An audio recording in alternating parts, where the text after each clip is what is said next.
주시는 말씀 창세기 49장의 말씀입니다. 우리 창세기 49장의 말씀 오늘도 함께 드라마 성경으로 묵상하시겠습니다. 제49장.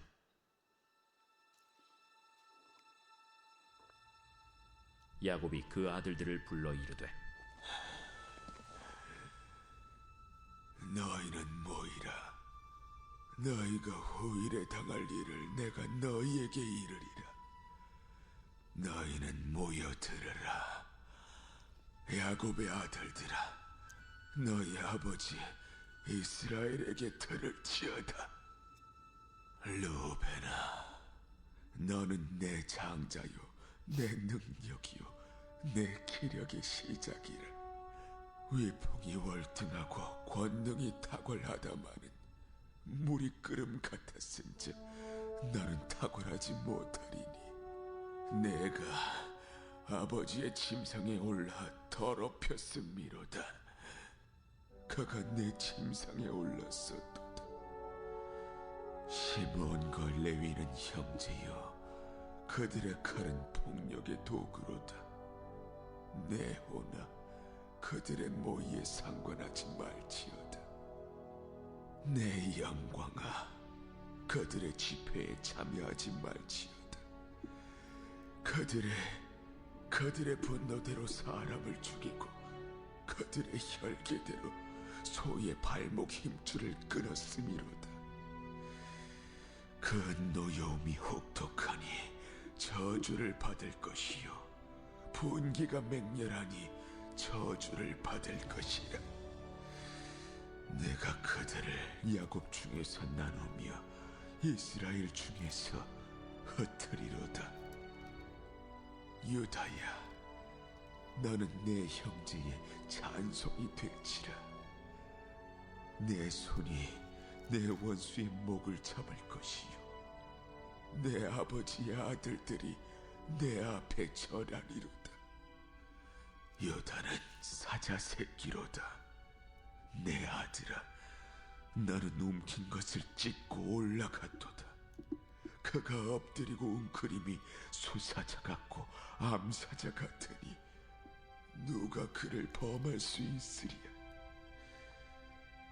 규가 유대를 떠나지 아니하며 통치자의 지팡이가 그 발 사이에서 떠나지 아니하기를 실로가 오시기까지 이르리니 그에게 모든 백성이 복종하리로다.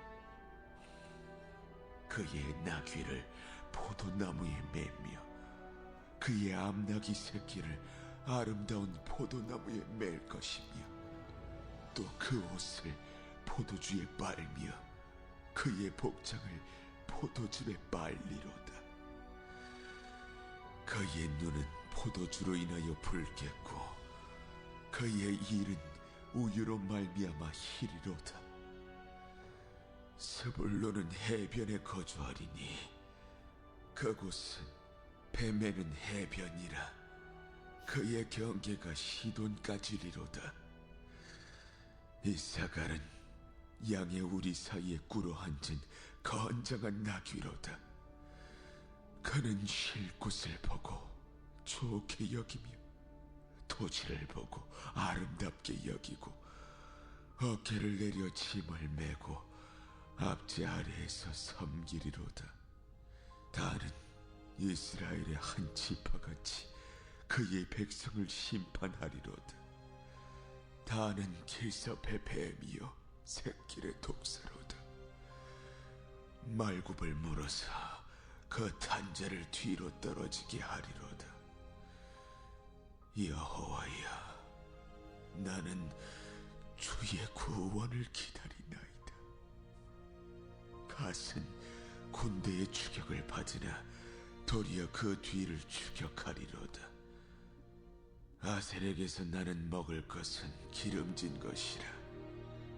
그가 왕의 수라상을 차리리로다. 납달리는 노인 암사슴이라. 아름다운 소리를 바라는도다. 요셉은 무성한 가지, 곧 샘 곁에 무성한 가지. 그 가지가 담을 넘었도다. 활 쏘는 자가 그를 학대하며 적개심을 가지고 그를 쏘았으나 요셉의 활은 도리어 굳세며 그의 팔은 힘이 있으니 이는 야곱의 전능자 이스라엘의 반석인 목자의 손을 힘입음이라. 내 아버지의 하나님께로 말미암나니 그가 너를 도우실 것이요 전능자로 말미암나니 그가 내게 복을 주실 것이라. 위로 하늘의 복과 아래로 깊은 샘의 복과 젖먹이는 복과 태의 복이리로다. 내 아버지의 축복이 내 선조의 축복보다 나아서 영원한 산이 한없음같이 이 축복이 요셉의 머리로 돌아오며 그 형제 중 뛰어난 자의 정수리로 돌아오리로다. 베냐민은 물어뜯는 일이라. 아침에는 빼앗은 것을 먹고 저녁에는 움킨 것을 나누리로다. 이들은 이스라엘의 12지파라. 이와 같이 그들의 아버지가 그들에게 말하고 그들에게 축복하였으니 곧 그들 각 사람의 분량대로 축복하였더라. 그가 그들에게 명하여 이르되 내가 내 조상들에게로 돌아가리니 나를 햇사람 에브론의 밭에 있는 굴에 우리 선조와 함께 장사하라. 이 굴은 가나안 땅 마므레 앞 막벨라 밭에 있는 것이라. 아브라함이 햇사람 에브론에게서 밭과 함께 사서 그의 매장지를 삼았으므로 아브라함과 그의 아내 사라가 거기 장사되었고 이삭과 그의 아내 리브가도 거기 장사되었으며 나도 레아를 그곳에 장사하였노라. 이 밭과 거기 있는 굴은 햇사람에게서 산 것이니라. 야곱이 아들에게 명하기를 마치고 그 발을 침상에 모으고 숨을 거두니 그의 백성에게로 돌아갔더라. 아멘. 할렐루야. 언제나 기도의 자리에서 하나님의 은혜를 기다리시는 우리 모든 성도님들께 늘 하나님이 때를 따라 도우시고 더 풍성하게 갚아주시는 은혜가 함께 하시기를 주님의 이름으로 간절히 축원합니다. 중국 명나라 때 격언 중에 이런 말이 있습니다. 장강의 뒷물결이 앞물결을 밀어낸다. 흔히 시간이 지나면서 한 세대가 다른 세대로 넘어갈 때 인용되는 이 격언이에요. 뒤에 물이 계속 오면 앞에 있던 물이 쭉 밀려서 흘러내려가듯이 한 세대가 가고 새로운 세대가 오는 것이 하나님이 정한 섭리 중에 하나라는 뜻입니다. 성경에서 한 사람의 죽음은 단지 한 사람의 일생이 맞춰지는 것만을 의미하지 않습니다. 어떨 때는 그 한 사람의 죽음이 한 세대가 마무리되고 새로운 세대가 시작됨의 신호가 되는 경우들이 있죠. 오늘 같이 우리가 읽은 49장에는 야곱이 그의 파란만장한 일생을 마치고 숨을 거두는 장면이 나옵니다. 내일 같이 또 은혜 나누시겠지만 다음 장에는 요셉이 죽어요. 그러면서 창세기가 끝나요. 이제 족장시대가 마무리가 되고 하나님의 은혜 가운데 이제 다시 그 약속의 땅으로 돌아갈 출애굽 시대가 준비되고 있다는 것이 이 야곱의 죽음에서부터 올려진 신호탄과 같습니다. 죽음을 앞둔 아버지 야곱은 12명의 그 아들들을 불러서 한 사람 한 사람에게 유언을 남깁니다. 그런데 오늘 이 말씀 1절을 우리가 잘 보면 나오지만 너희가 후일에 당할 일을 내가 너희에게 보이리라. 이 말씀처럼 야곱의 유언은 그저 아버지가 아들에게 주는 유언에 그치는 것이 아니라 이 아들들에게 하나님께서 어떻게 행하실지를 알려주는 예언이 되고 있습니다. 야곱의 유언이 아들들에게 예언으로 주어지고 또 주어진 이 예언대로 하나님께서 이루시는 것을 보면서 우리는 과연 하나님 앞에 어떤 모습과 어떠한 마음가짐으로 살아가야 하나님께서 그 예비하신 대로 우리에게 허락하실 은혜의 주인공이 될 수 있는지 우리 믿음의 영적인 지혜와 또 그 결과에 대해서 우리가 가늠할 수 있는 지혜를 얻을 수 있습니다.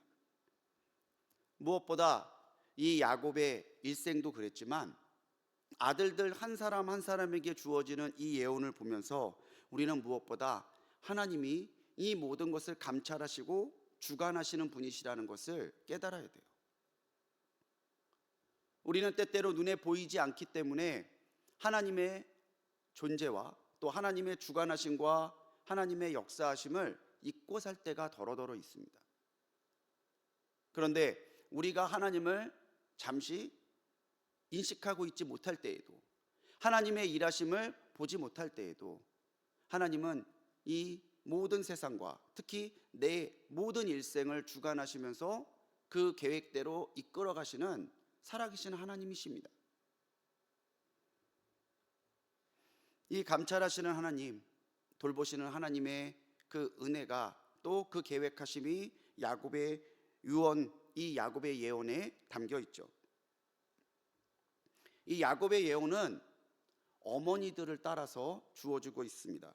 르우벤, 시므온, 레위, 유다, 이사갈, 스불론은 레아의 아들들이에요. 단과 납달리는 비라, gad과 아셀은 실바, 그리고 요셉과 베냐민은 우리가 잘 알고 있듯이 라헬의 자녀들이죠. 아들들을 향해서 한 사람 한 사람에게 아버지 야곱이 유언처럼 예언을 하고 있는데 어떠한 원칙으로 주어지고 있는지가 28절에 기록되어 있어요. 28절에 바로 각 사람의 분량대로예요. 그냥 야곱이 생각나는 대로 말하는 것이 아니라 아들들의 믿음의 분량에 따라서 하나님께서 주신 감동을 전달하고 있는 것이죠. 유언이 예언이 되는 순간은 무엇보다 이 아들들이 지금 이때까지 어떤 모습으로 이 삶을 살아왔는지가 반영되어 있고요. 그들이 살아온 모습은 그들이 이제 장차 받을 복과 질책을 결정하는 각자의 분량이 되고 있다는 사실을 분명하게 이 49장은 알려주고 있습니다. 앞일에 대해서 점치면서 말하는 거, 이 예언은요 무당들도 해요. 무속적인 일을 추구하는 사람들도 합니다. 얼마 전에 TV를 봤더니 무당들이 쭉 나와서 뭐 당신은 이런 삶을 살았죠? 당신은 이렇게 될 겁니다. 그게 버젓이 방송을 타더라고요. 보는데 제가 막 이 감정이 격동을 치는 거예요. 하나님에 대해서 얘기하고 성경에 대해서 얘기하면 종교 편한적이라 방송을 타면 안 된대요. 하나님에 대해서, 성경에 대해서, 은혜에 대해서 말하면 종교 편향적인데 어떻게 검증되지도 않은 저 무당들의 말이 마치 초월적인 힘을 가진 것처럼 방송에 버젓이 방영되고 있는지, 정말 이 나라 이 세대를 위해서 우리가 얼마나 기도해야 되는지를 절감하게 되는 사건이었어요. 근데 이런 말씀을 들어보셨을 겁니다. 앞날에 대해서 얘기하는 예언은 미리 예자를 쓰죠. 그냥 미리 될 일을 알려주는. 그런데 성경적 예언은 미리 예가 아니에요. 성경적인 예언은 맡길 예를 씁니다. 하나님께서 분명히 계획하고 계시고 계시를 따라서 우리에게 알려주시는 그 말씀을 맡고 내게 맡겨주시고, 내게 맡겨주신 말씀을 하나님의 뜻과 하나님의 계획을 따라 선포하는 그 증거의 모습이 성경적인 예언의 모습이에요. 야곱이 무당이겠습니까? 야곱이 무속적이고 야곱이 초월적인 그런 방법을 가지고 점쳐서 알려주는 거겠어요? 야곱의 입을 빌렸지만 그들이 어떻게 살아왔는지를 감찰하시고 지금까지 인도하셨던 하나님께서 너는 이 정도 복의 분량이야, 그것을 정하시고 아들들에게 알려주신, 맡겨준 말을 전달한 예언이에요. 이 예언을 살펴봅시다. 일일이 다 살펴보기는 어렵겠지만 장자였던 르우벤은 아버지의 또 다른 아내였던 비라와 통간함으로 그 장자의 지위를 상실해요. 우리 지난 창세기 35장에서 봤었죠. 시므온과 레이는 세겜 사람들을 속여서 참혹한 살육을 저지른 일로 인해서 역시 장자의 특권을 뺏깁니다. 다른 아들들도 쭉 예언이 나오지만 요셉의 그 주어진 말을 보면 길죠. 정말 야곱이 그 숨을 깔딱깔딱 넘어가는 순간에 이 요셉에게 얼마나 힘을 다해서 요셉을 축복하고 있는지 몰라요. 그리고 그의 삶에는, 그의 예언에는 질책이 없잖아요. 예언은 사실 앞날에 대한 것을 알려주는 것이라기보다는요, 나의 현재가 하나님 앞에 어떻게 비춰지고 있는가를 보여주는 거울과도 같습니다. 그래서 우리 담임 목사님 늘 이야기하시잖아요. 우리는 운명을 따라 사는 사람들이 아니라 사명을 따라 사는 사람이라고. 하나님이 다 우리를 이끌어 주시고 하나님을 믿고 따라가는 우리라면은 오늘의 운세 보지 말고 괜히 장군, 괜히 보살, 괜히 신녀 이런 사람들 따라갈 것이 아니라 그럴 시간에 더 하나님을 붙들고 그럴 시간에 더 말씀을 묵상하고 그럴 시간에 오늘 내가 하나님 앞에 어떠한 믿음과 어떠한 모습으로 살고 있는지를 성찰하며 살아야 되는 사람들이 우리라는 거예요. 궁금하죠? 1초 앞도 살지 못하는 우리가, 그 1초 앞도 알지 못하는 우리가 이 일이 어떻게 될까? 잘 될까? 안 될까? 궁금하죠? 그 방송에 나온 그 무당 중에 한 사람도 그런 얘기 하더라고요. 다른 종교를 믿는, 제 생각에는 기독교를 얘기하는 것 같은데 다른 종교를 믿는 사람들도 자기한테 굉장히 많이 온대요. 사업이 잘 될까요? 안 될까요? 우리 애가 될까요? 안 될까요? 그거 물어보러 온대요. 앞날이 어떻게 될까? 이거보다 더 중요한 것은요, 오늘 하나님이 나를 어떻게 보실까? 이 사실입니다. 그리고 하나님 앞에 오늘을 살아가는 나의 믿음과 나의 모습이 하나님께 받을 은혜와 복의 분량을 결정한다는 사실을 우리가 경각심을 가지고 새기고 살아가야 하는 것이죠. 사랑하는 성도님들, 하나님이 감찰하시고 돌보심을 믿으시기 바랍니다. 하나님이 보신다. 근데 그 하나님이 보시는 것이 두려움이 되고 계십니까? 아니면 담대함과 기쁨이 되고 계십니까? 아, 하나님이 보시면은 좀 그런데, 이런 모습으로 살고 있다면 우리는 돌이켜서 하나님이 기뻐하시는 모습으로 돌아와야 돼요. 하나님이 나를 지켜보신대. 그럼 담대함이 돼야죠. 한 치 앞도 알 수 없는 이 인생을 살아가지만 하나님이 나를 지켜보시고 하나님이 나를 돌보신다면 우리가 두려울 게 뭐가 있겠어요? 하나님의 감찰하심이 두려움이 아니라 담대함과 기쁨이 되도록, 하나님의 그 감찰하심이 내 믿음의 큰 은혜의 분량이 될 수 있도록 오늘을 하나님 앞에 부끄럼 없이 살아가시는 우리 모든 성도님들이 되시기를 주님의 이름으로 간절히 축원합니다. 이 예언 중에서 우리가 주목해야 될 예언은 바로 유다에 대한 예언이에요. 앞서 범죄들로 인해서 형들이 줄줄이 장자의 권한을 뺏기죠. 그 장자의 권한이 어디로 오냐면 넷째였던 유다에게 임하는 것을 볼 수 있습니다. 물론 유다도 흠이 많은 사람이죠. 우리 잘 알고 있잖아요. 저 요셉 죽이지 말고 팔아버리자 제안했던 사람도 유다예요. 며느리 다말과 더불어서 부끄러운 통간에 범죄를 저질렀던 것도 유다예요. 그러고 보면 유다는 참 계산적이었고, 유다는 순간적인 판단에서 자기의 이익이 무엇인지를 잘 판단했던 사람이었어요. 그런데 44장에서 우리가 묵상할 때 기억하실지 모르겠습니다. 요셉이 형들이 어떻게 나오는지 보려고 아버지 야곱이 아꼈던 같은 어머니 라헬에게서 났던 베냐민을 잡아두려고 할 때에 유다가 나서죠. 우리 아버지 나이도 많으신데 요셉도 지금 잃어갖고 저렇게 슬픔 속에 지내는데 베냐민마저 못 돌아간다고 한다면 우리 아버지 돌아가십니다. 베냐민 대신 내가 잡힐 테니까 다른 형제들은 보내주라고. 그 시간 속에서 유다는 조금씩 변화되었던 모습을 보여주고 있어요. 이 유다에게 하나님의 예언과 하나님의 또 다른 계획이 임합니다. 10절입니다.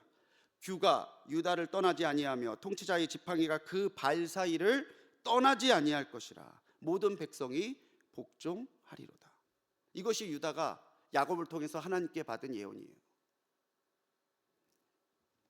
이 말씀은 먼저 역사적으로는 다윗 왕가가 유다에게서 나올 것을 미리 알려주는 내용이에요.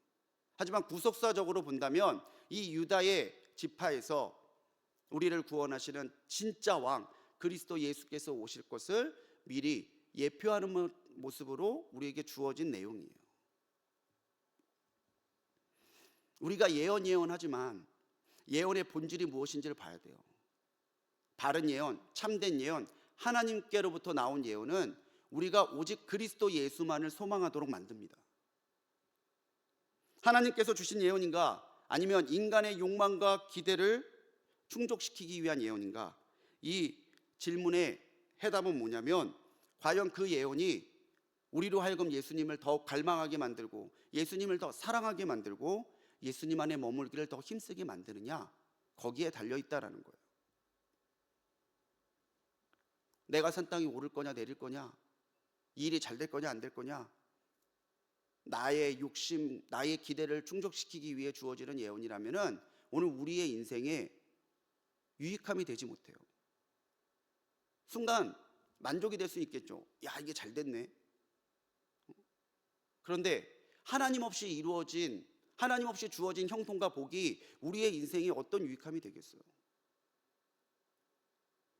하나님께서 주어진 말씀이 내게 닿을 때, 하나님께서 기도하는 가운데, 말씀을 읽는 가운데, 하나님의 뜻을 묵상하는 가운데 우리에게 깨달음을 주셨다면 그 깨달음과 그 감동은 나로 하여금 더욱더 예수님과 친밀하게 만들어가는 영적인 성숙과 영적인 성장으로 이어져야 된다고 하는 것이죠. 이건 단지 유다 지파 한 지파에게만 주셨던 내용이 아니잖아요. 이 유다 지파를 통해서 하나님께서 정말 이 온 세상을 온전히 구원하실 것이다라고 하는 놀라운 계획과 은혜가 온 세상에 미치도록 그 유다의 예언에 안배해 두셨음을 우리는 알고 있습니다. 나의 궁금증과 이익, 세상적인 성공이나 행운 등이 아니라 우리가 오직 예수님을 소망할 때에 우리는 하나님의 말씀을 받을 만한 존재요, 하나님의 말씀을 선포할 만한 사람들이요, 하나님의 말씀이 오늘도 살아 역사하시는 말씀임의 증거가 될 줄 믿습니다. 앞날이 궁금하세요? 내 인생이 어떻게 될지 모르겠어요? 그러면 더욱더 예수님을 붙드시는 우리 성도님들이 되시기 바랍니다. 예수 안에 해결이 있고 예수 안에 해답이 있고 예수 안에 오늘 우리를 하나님 안에 굳게 뿌리내리는 하나님의 능력이 있음을 믿고 살아가시는 우리 성도님들 되시기 바랍니다. 29절에서 야곱은 또 다른 예언을 하죠. 아들들에게 예언 다 하고 나서 또 다른 유언을 해요. 나를 여기 애굽이 아니라 하나님께서 우리의 조상 아브라함에게 약속하신 그 땅에, 아브라함이 아내 사라를 장사함으로 그 땅이 하나님께서 주신 땅에, 우리에게 주신 땅이라고 하는 것을 증명해 줄 근거가 될 그 막벨라 굴에 나도 장사해 달라고 유언을 합니다. 그 당시에 애굽만큼 안전하고 풍요로운 곳이 없어요. 그 땅에 있는 것이 안락하고 그 땅에 있는 것이 최고의 풍요를 누리는 거예요. 거기다가 자기 아들이 총리예요. 야곱의 일생 가운데 아마 그때가 제일 평안하고 제일 풍족하지 않았을까요? 그런데 야곱은 그 땅에 소망이 없습니다. 야곱의 소망은 하나님의 언약이 머물러 있던 곳, 하나님의 약속이 조상들을 통해 주어졌던 곳, 하나님의 약속의 땅, 그 고향 땅에 가 있는 것을 우리가 보게 되죠. 거기에 뭐 있습니까? 거기에 뭐가 있어요? 다 정리해서 내려왔는데 돌아가 봐야 그들은 여전히 나그네고 언제 위기가 닥쳐올지 모르는 위험이 도사리고 있는 곳이에요.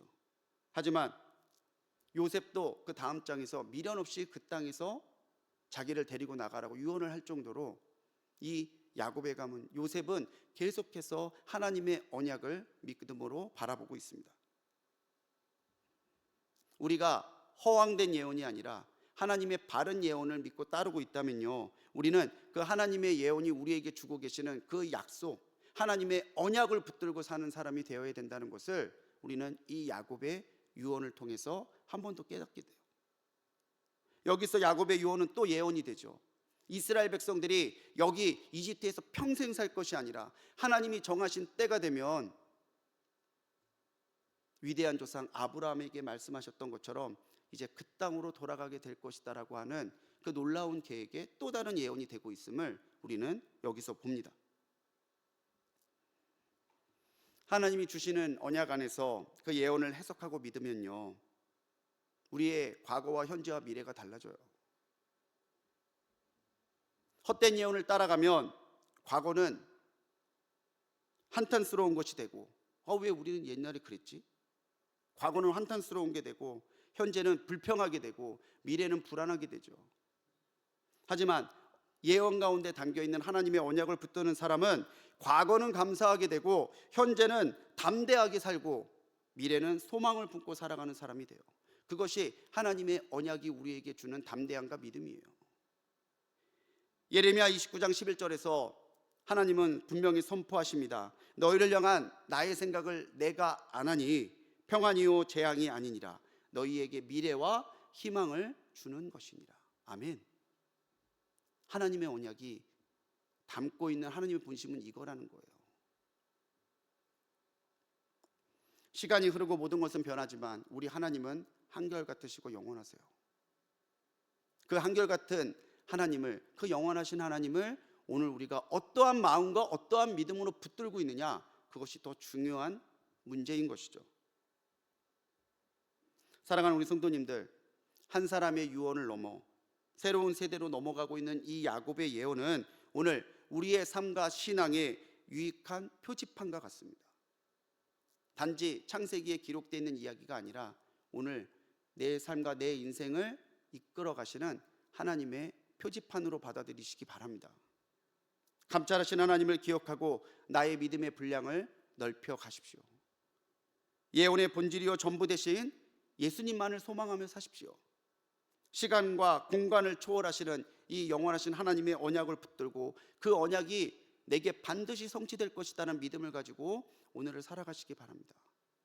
그러면 모든 것을 초월하시고 모든 것을 아시고 모든 것을 주관하시는 그 하나님께서 단지 우리가 뒷물결에 밀려나는 앞물결처럼 두지 않으시고 우리의 삶에 의미를 두시고 우리의 삶을 통해 영광 받으실 줄 믿습니다. 오늘도 그러한 믿음으로 하나님을 기쁘시게, 또 오늘 내 삶을 아름답게 만들어 가시는 우리 불꽃교회 성도님들 되시기를 주님의 이름으로 간절히 축원합니다. 기도하시겠습니다. 오 주님, 오늘 나의 삶을 다시 한번 주님 앞에 돌아봅니다.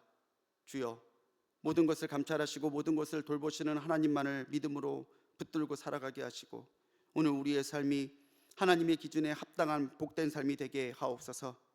주님 역사하셔서 우리가 나의 이익과 나의 허황된 욕망이 아니라 주어진 말씀과 예언을 통해서 오직 우리 주님 대신 예수 그리스도만을 소망하며 살아가는 하루가 되도록 인도하옵소서. 하나님께서 오늘도 내게 말씀하시고 내게 주신 약속 붙들고 출발합니다. 오늘을 살아갈 때에 우리 안에 일어나는 의심과 근심은 다 십자가 너머로 던져주시고 주여, 우리에게 하나님이 주신 언약을 향한 그 믿음과 순종의 마음이 있게 하시고 그 말씀이 반드시 뜻대로 응답될 것을 바라보는 믿음의 결단이 있도록 역사하여 주옵소서. 오늘도 주님 전에 드린 귀한 예물이 있습니다. 주님 기쁘게 받아주시고 이 예물에 담겨있는 믿음과 기도대로 응답하여 주옵소서. 오늘도 우리를 향하신 하나님의 뜻을 깊이 생각하고 그 뜻대로 오늘을 살아가도록 우리를 인도하실 줄 믿사옵고 우리를 구원하신 예수님의 이름으로 간절히 기도드렸습니다. 아멘.